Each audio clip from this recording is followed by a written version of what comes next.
Good morning, everybody. This is Mike Pingpank. I'm the AHP manager here at the Federal Home Loan Bank of Boston.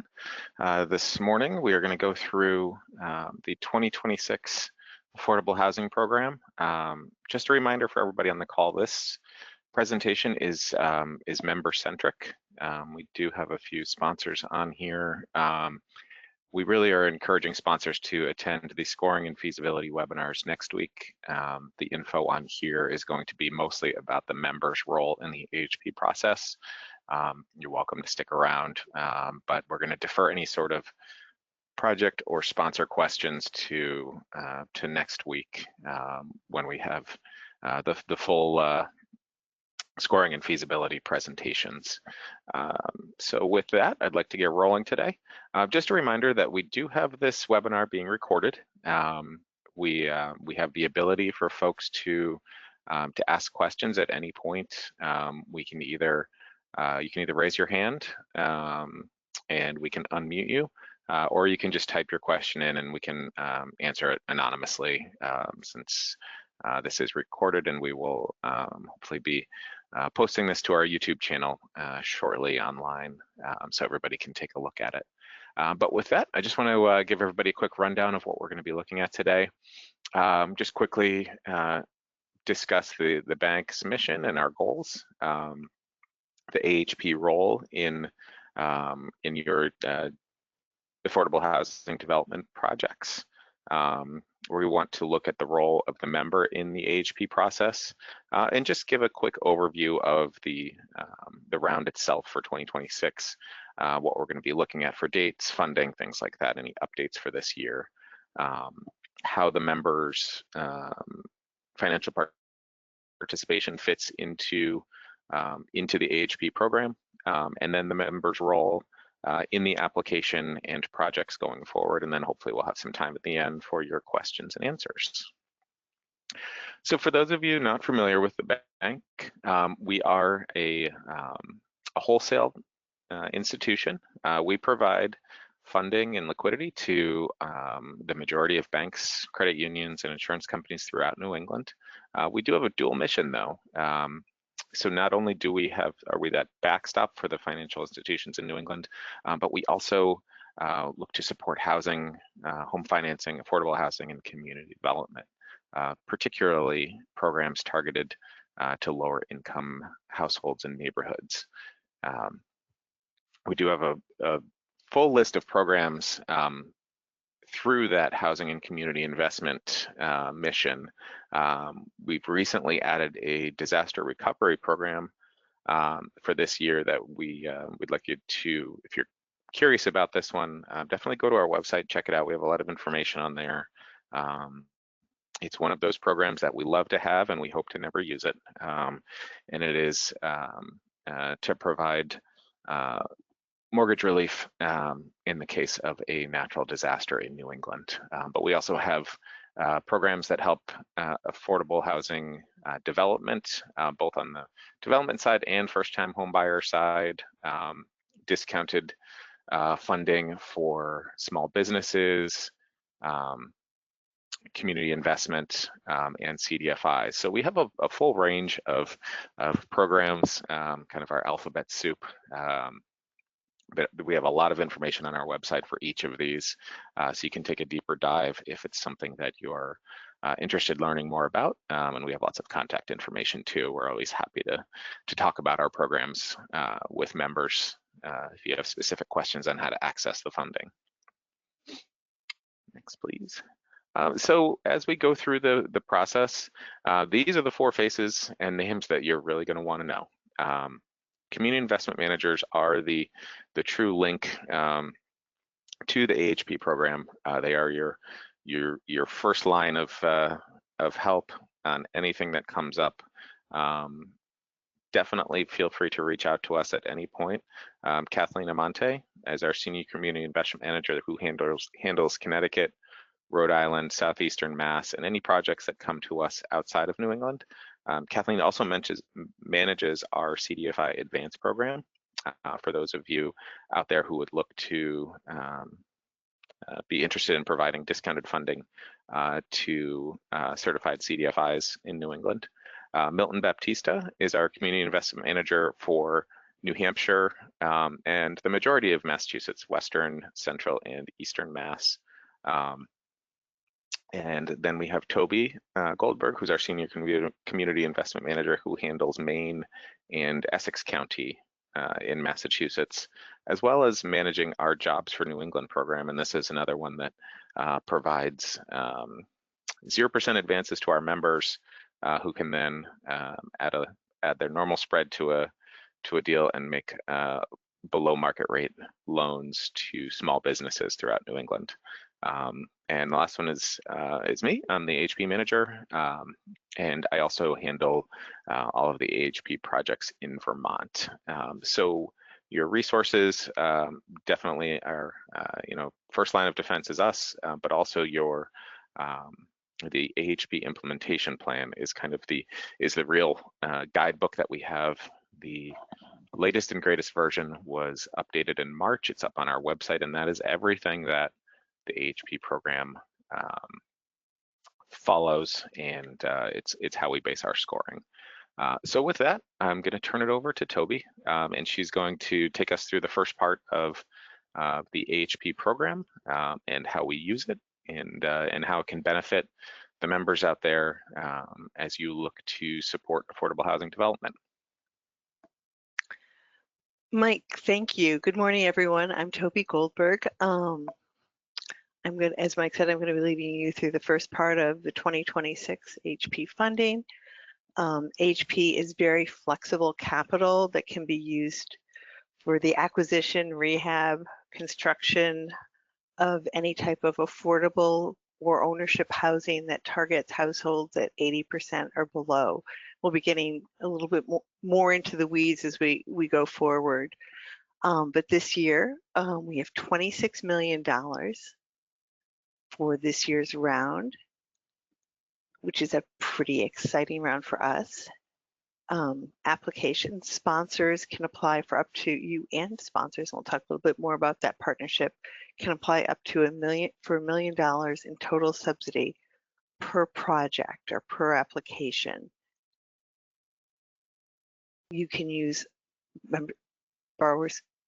let's try this again. Sponsors can use up to $1 million of direct subsidy as a capital grant, or they can use part of that subsidy to buy down the interest rate on permanent financing. We call that a subsidized advance. On the homeownership side,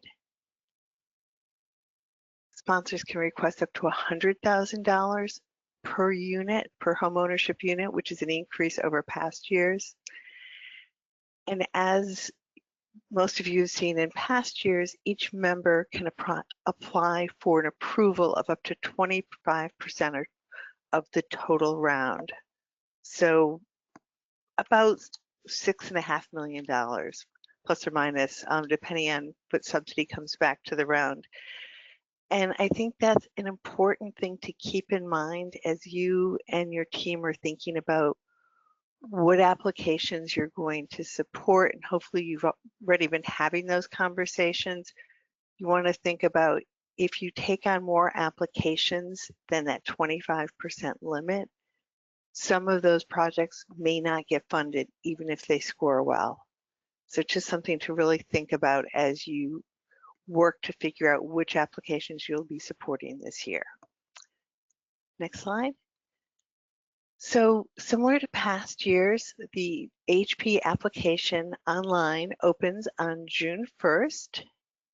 It closes to sponsors, our affordable housing developers, on July 16th. They have to have all of their work completed. They have to sign and submit it as of 3 p.m. Members have an additional 2 weeks to review the application, to provide their analysis. Their submission is due by July 30th at 3 p.m. We always encourage you and the developers not to work to that deadline, but to work to an earlier deadline, so that if there are changes you see as that application is submitted, you can unsign it. Excuse me. Organizations can make the correction and then resubmit it by the July 16th deadline. We want to make sure that everybody who's going to be working on an AHP application or in any of our programs has an active community lending login. If you don't have one or you forgot what your password was, you want to log in and reset that password or just apply for a new account, and that's at housing.fhoboston.com, where you can apply for a community lending login, and those are really important. You'll need that in order to partner with an organization and the sponsor begin their application, you to submit it. Next slide. As I mentioned earlier, AHP is extremely flexible. It can be used for low to moderate income family rental, ownership housing. It helps to fill in that missing middle. One of the really unique abilities of AHP is to support discounted permanent debt, typically for larger rental initiatives. Sometimes we see this used for supportive housing. We have made some tweaks to make AHP a little easier to use for homeownership production, and you'll see that in this year's scoring, which we won't get into today, but we will be talking about next week. And we see AHP being used in all types of projects, from supportive to family to ownership. There are some scoring incentives if a project is located in a higher income census tract, but that's not a mandatory component. It's just really, we want to support your efforts to do housing in more difficult areas. Next slide. So we're going to be talking about the members' role, and members, you have a really, really critical role in this process. Affordable housing developers can't even apply for money without you. You are that critical link that enables these projects to access our funds.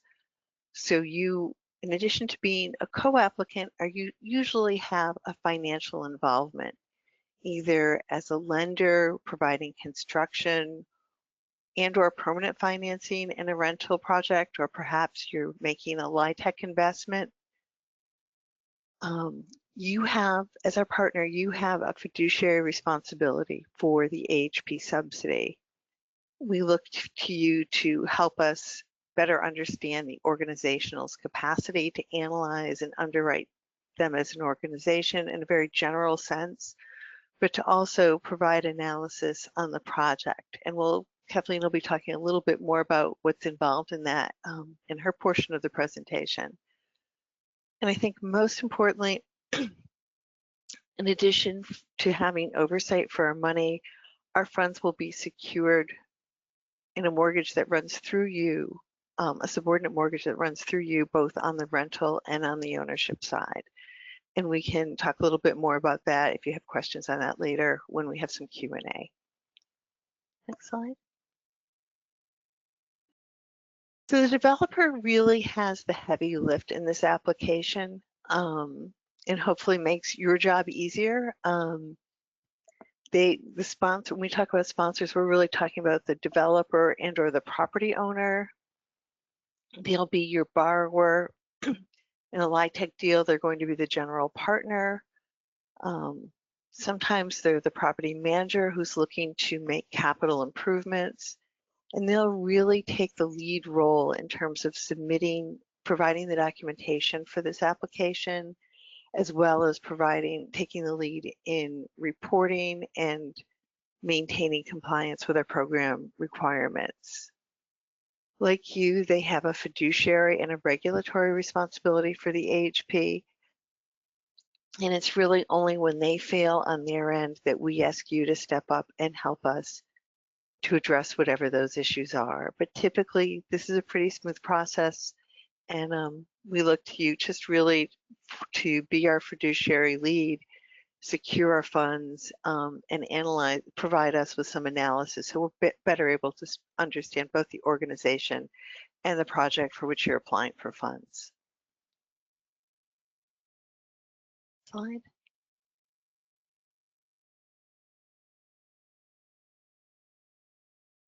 Next slide, Kathleen. Thanks.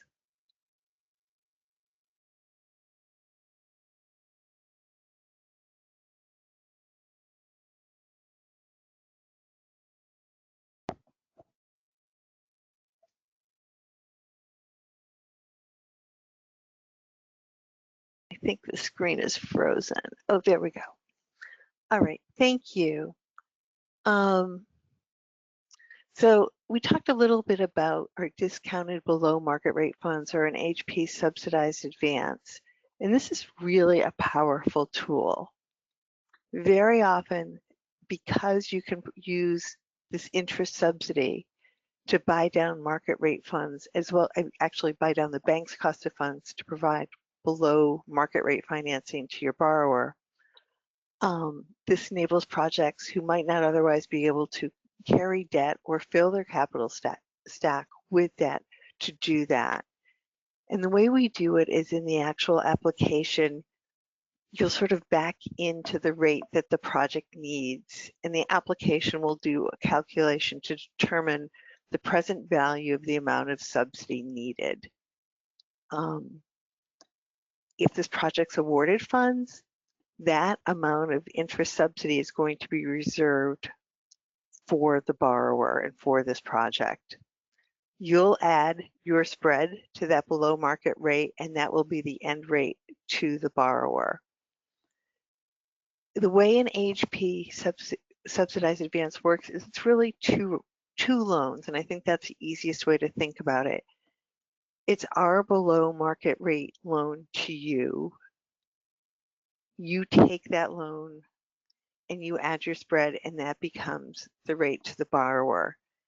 And the power of this is it actually enables you to make longer term fixed rate loans to a project that you might otherwise not be able to afford it, but maybe a longer term than you're typically able to lend for. Typically we see 15-year terms, and we see amortizations anywhere from 15 to 30 years. Again, this is a reservation of subsidy. It is not, it's not a forward rate commitment.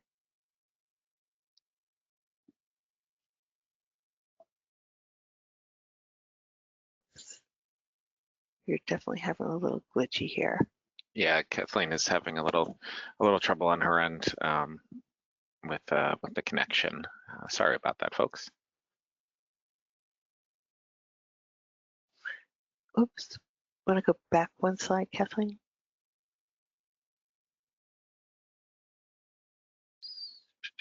I think maybe that was the second slide on subsidized advance. In which case, I will turn things over to Kathleen to talk through, excuse me, how the application works. Thanks, everyone.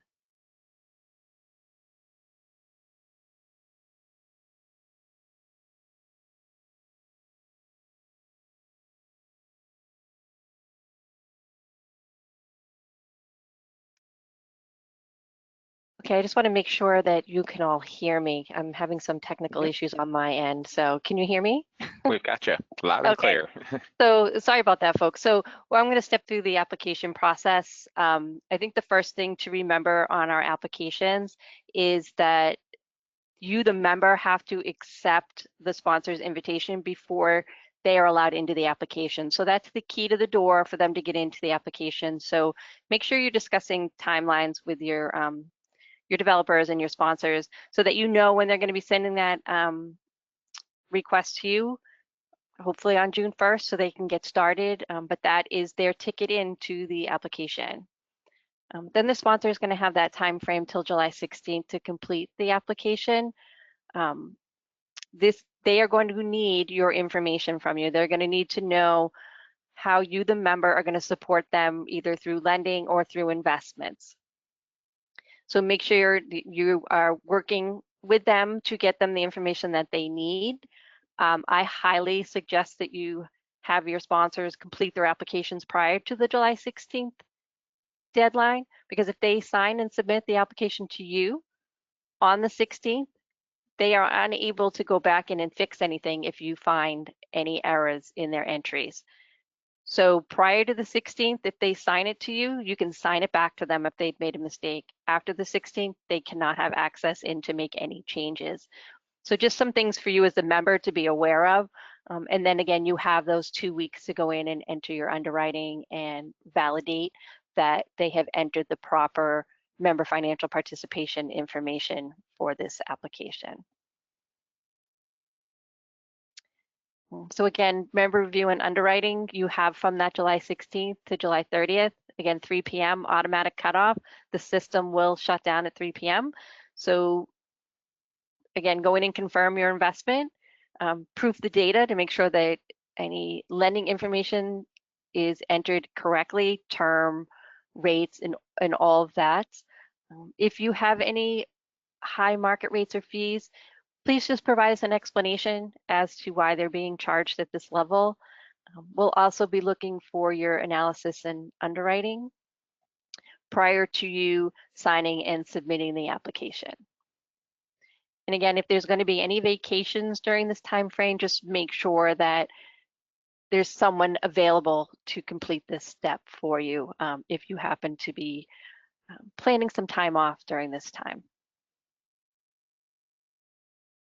Again, so you're going to confirm the sponsor's data, that they have what you understand to be the agreed upon direct subsidy they're asking for, if they're using any of the $1 million towards a subsidized advance to reduce that interest rate on the permanent debt on the project. Again, confirm that rates, terms, fees, LIHTC investment, all of it is correct. There is scoring implications on the member financial participation. So we just want to make sure that you're getting credit for everything that you're doing for this initiative. So there is going to be 5 questions on there for you to answer. Again, you're looking for any discrepancies between the information that you have, your understanding of the application, and what is actually in the application. So you're going to highlight any discrepancies you see. We're going to ask you to give us some information on the borrower's credit standing, their development experience. Have they done this type of work in the past? What their track record is as far as their performance, and your overview of the project's feasibility, both physical and financial. And again, there'll be an underwriting summary and then for you to upload, and then any term letters or documents for your financial involvement will also require an upload. So some takeaways. Again, this is a partnership, this application. This partnership is with you, the member, as the lender and investor. And you're a partner with the sponsor, the developer, and also us here at the Federal Home Loan Bank. Again, our AHP subsidized advances are useful to reduce the rate on the long-term debt on the project.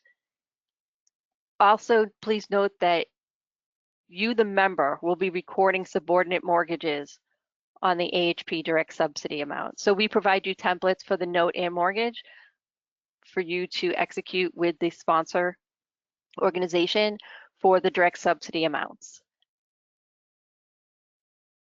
We're also going to ask you to proof the sponsor's data entry. Again, make sure everything lines up to your understanding of the initiative and what your institution has agreed to. You'll be attaching, as we mentioned on the last slide, your analysis and underwriting document. We understand this might be an initial review, that maybe your underwriting is not complete, and that is fine. We just want to get your initial input on this project or this initiative. And you'll be attaching your letters of commitment or any other documentation that you have to confirm your member financial participation in the project. So we are going to open it up to question and answers. I do want to let you know that I have put under the handout, there is a copy of this webinar, and also within the chat, I have put a link to the current implementation plan. This is the policy document, as has been mentioned already in this presentation. We use it. We have it available to us on our desktop or hard copy at all times when we're reviewing applications, just so that we get it right. So we implore you to have this available to you so that you can reference it when you're going through scoring, when you're going through feasibility. They have separate attachments for those too. And it's going to walk you through every documentation that is needed for the application. And this is especially paramount for the sponsors, but all the information is there and available to you. So we did get a question in, and the question is, could you share some information about how insurance company members can use this program or how they've used it in the past?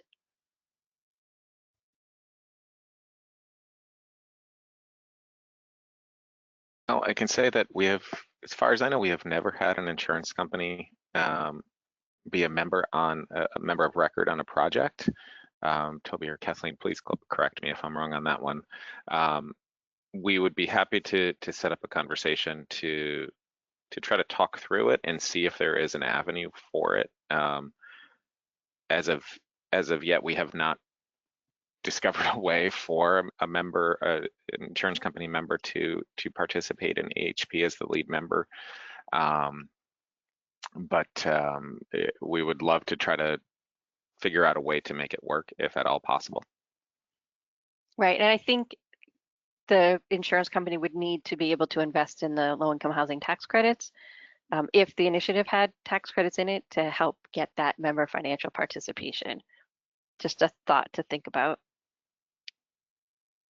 Looks like there's another one here. If we had a project that was conditionally awarded in the last year, is there an opportunity to review the application and understand why it was granted conditional approval? So I think this one is referencing every year we make a set number of awards based on the funding available.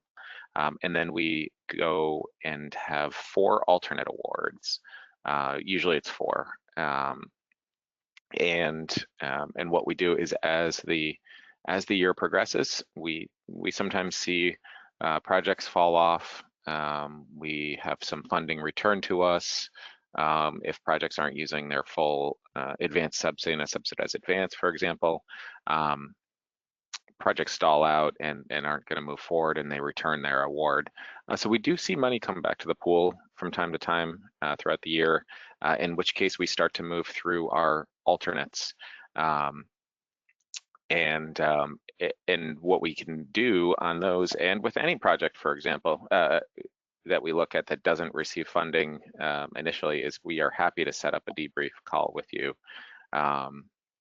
We hope to move through the alternates every year and get all of them funded. It's no guarantee, but with both the alternates and the unfunded projects, everybody starts from square one the following year. But we would be happy to review it. Sometimes it's very easy to see where points were lost. Other times we try to help you kind of mine for points. Maybe there's something that you missed in your application. A big thing for us is we don't want you changing your project to fit the application. We want you to send us your project. We want sponsors to send us their project, and hopefully it fits into our criteria. It's a subtle difference there, but that makes for a stronger project, of course. Not everyone can fit nice and neatly into what we have set up for our scoring criteria. But we've tried to balance it between all the different regions of New England, the various housing needs, ownership, rental, big and small, urban, rural, things like that. So hopefully we can figure out a way to help out those sponsors, but definitely reach out to your community investment manager to schedule a call, and we'd be happy to go through it. Let's see.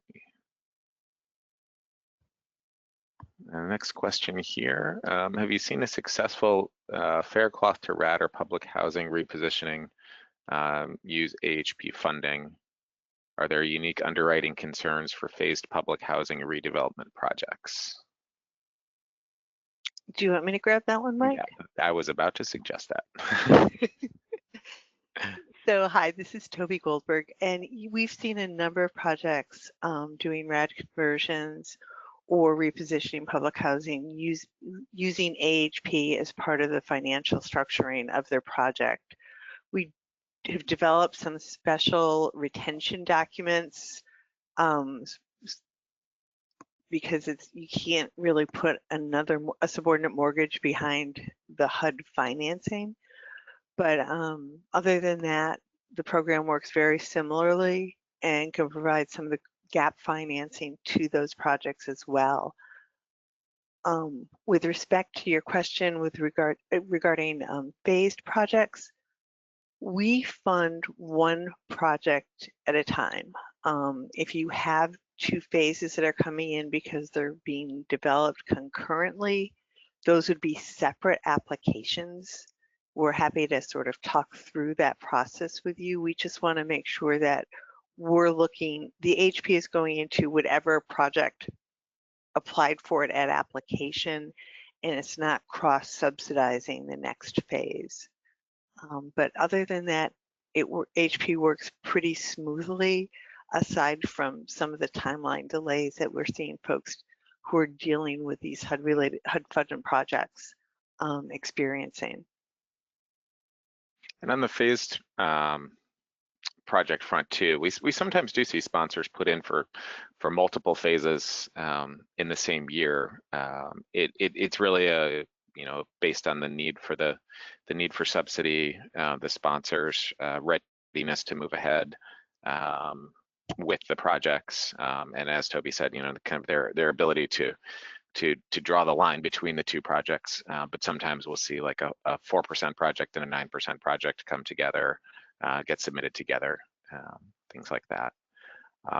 Another question here, is an AHP subsidized advance counted against a member's CDA extra or other limit?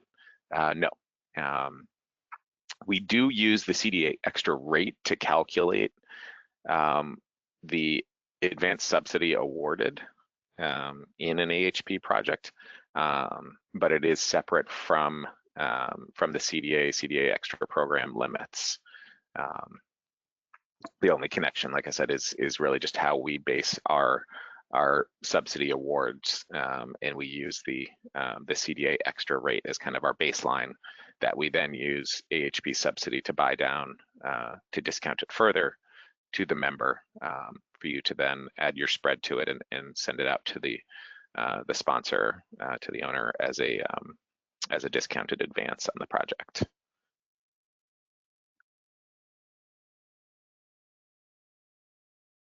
So the subsidized advance really is an amazing tool that we encourage everybody to look at. It's especially as you know, rates are rising and they're all over the place. We can do up to a 24-month forward rate commitment on a subsidized advance, which helps out a lot on LIHTC projects. We can fund it, you know, at the same minute too. There's no requirement to do a forward, but just keep that in mind as you're working with your sponsors. You know, as we touched on, there is a tremendous benefit to projects that have member financial involvement. Those who don't have any sort of member financial involvement in the project are going to find it very difficult to get funded. But we do have a few tiers of funding, the way our scoring is broken down. So I encourage you to work with your sponsors ahead of time, look at the implementation plan and start that conversation now, with regard to what your role is going to be, what your financial role is going to be in the project. Because not only, you know, as a member centric organization, we want to see our members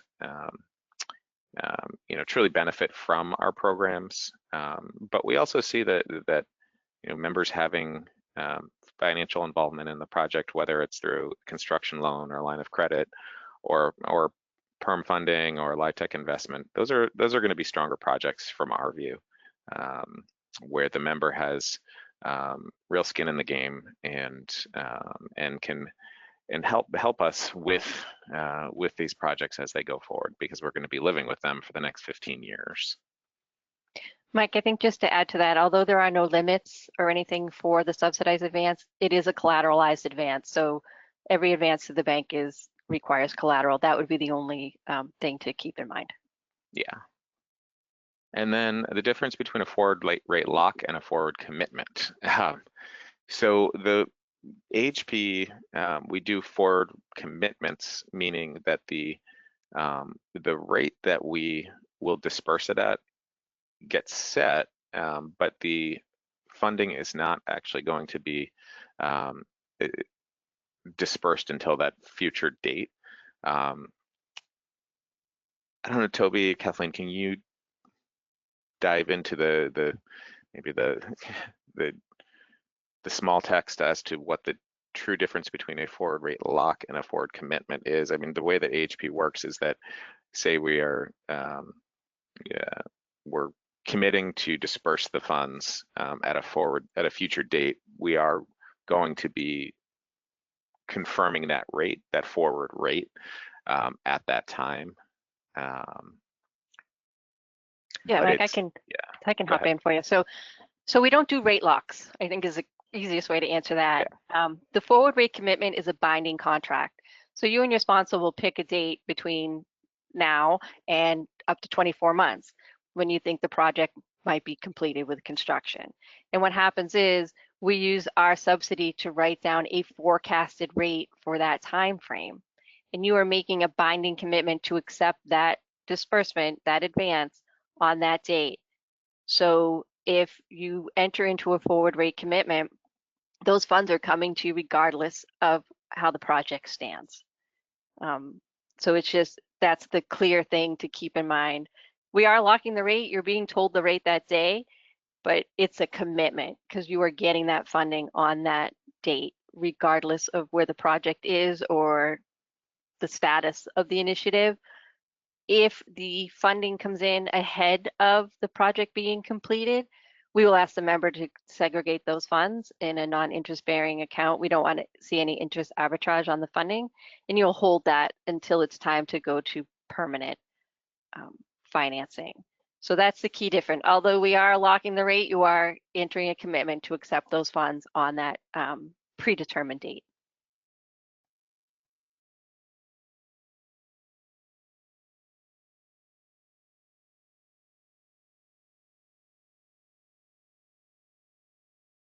I am not seeing any additional questions.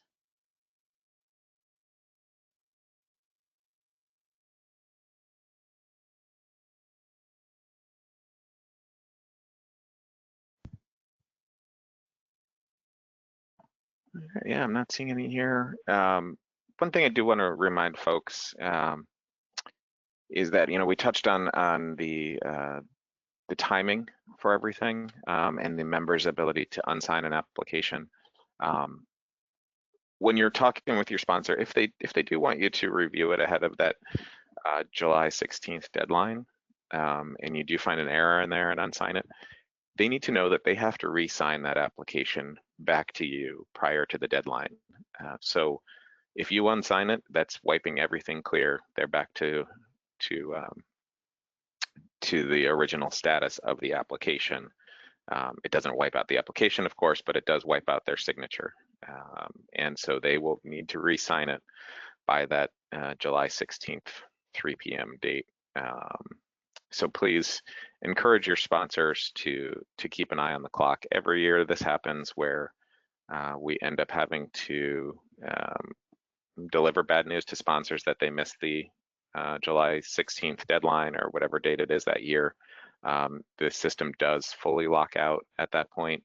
When it comes to the member review period, as Kathleen mentioned, please have a backup on hand, because we do run into issues every year of members being out of the office on that due date.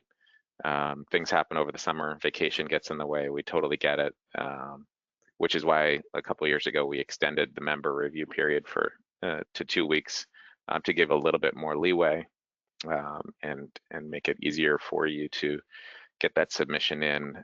But please keep in mind that it will lock on the 30th at 3 p.m. And we have to hold everybody to that, to be fair. So if you have concerns leading up to it, let us know, and we can try to help you out with that. But tell your sponsors that if they call us at 2:55 on the day that something is due, then that's going to be really tough for us to help out with. Another question that folks have often is with regard to the member's review period and the data that the member is uploading. If we have questions about what you as the member have uploaded in the application, whether it's your project summary or underwriting, if it's actually available, any of your funding commitments, things like that. If we have questions about that, we will reach out to you to confirm it. Sponsors, to be fair to the scoring system and to all applicants, we do limit our clarifications with them. But with members, we do kind of keep that window open in case we have any questions. We will come back to you. So please rest assured that that if you give us an incomplete answer or something like that, it's not going to necessarily tank the application. But sponsors are held to a slightly different standard in that we score the application based on what they give us with their submission. Sponsors cannot send members additional information to add to the application when it's that 2-week member review period.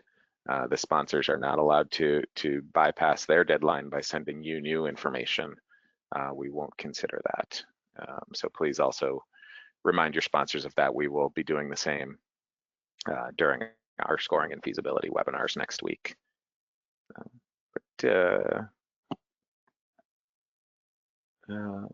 Examples of previous applications. I see a question coming up here. Are redacted examples available? The application itself is very straightforward and transparent. It actually follows along to our implementation plan directly. The implementation plan is exactly how what we use to score. Our application is transparent. It's based on a project's data primarily. There's nothing like a scored narrative in our application. You can self-score, sponsors can self-score their applications and know exactly what they're going to get. So in terms of an application, it's really it's a few paragraphs about what the project is, unscored. We're just looking for a description, and then it goes into project data, so budgets, timeline, things like that. So it's all driven by the sponsor. The sponsor will be doing 95% of the application, leaving the member with just those 5 questions and uploading your funding commitments and project summary or underwriting at the very end.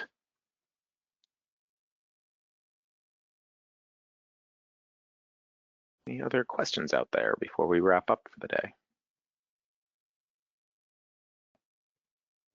And you can always reach out to us if you think of something after this webinar. Please feel free to reach out to any one of us with your questions. And if you're a new member out there that's never participated in AHP, please don't let that be a barrier. It may seem like a slightly big hill to climb, but it's really not. We've designed this to be as sponsor and member friendly as we can. The program is designed to just build off of your existing lending relationship with the sponsor. And the work that we would ask of sponsors and members really isn't much above and beyond what you would already be doing in a typical housing development relationship. So please don't let infamiliarity with AHP be a barrier.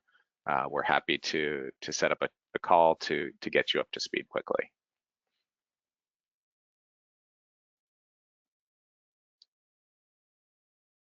Okay. I think that's it for us. I don't see any other questions. Toby or Kathleen, do you have anything else that I missed? I don't think so. Just that we're here to help and that the implementation plan is going to be your best friend through this process. Perfect. All right. Go ahead, Toby. No, I was just going to thank everyone for their time and for spending some time with us this morning. And like I said, feel free to reach out with any questions that pop out as you're talking to sponsors or you have on this material after you've thought about it for a little bit. Perfect. All right, well, thanks everybody. And good luck with your applications.